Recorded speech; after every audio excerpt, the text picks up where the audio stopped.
Aujourd'hui, je vais vous présenter les poissons d'Antonin de Christine Vélia et Céline de Reneucourt chez Epsilon Jeunesse.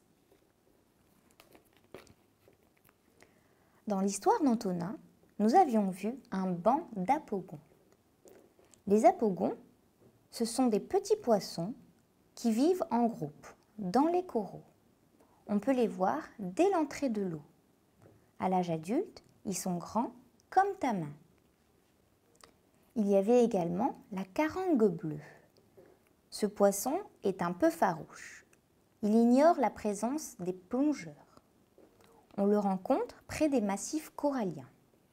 Quand il est grand, il est presque aussi grand que toi. Le poisson chirurgien, c'est celui qui faisait un festin. Ce poisson vit dans les lagons.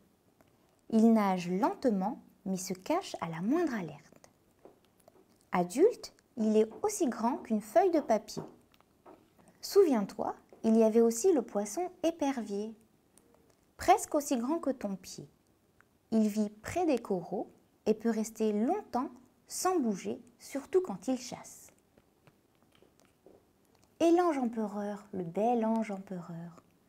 Ce poisson se laisse facilement approcher. Lorsqu'il est jeune, il est recouvert d'anneaux blancs. Et quand il grandit, les anneaux deviennent des lignes bleues. Et enfin, il y avait le corail. C'est un petit animal des mers chaudes, vivant en colonie. Son squelette, lorsqu'ils sont plusieurs, forme le récif corallien.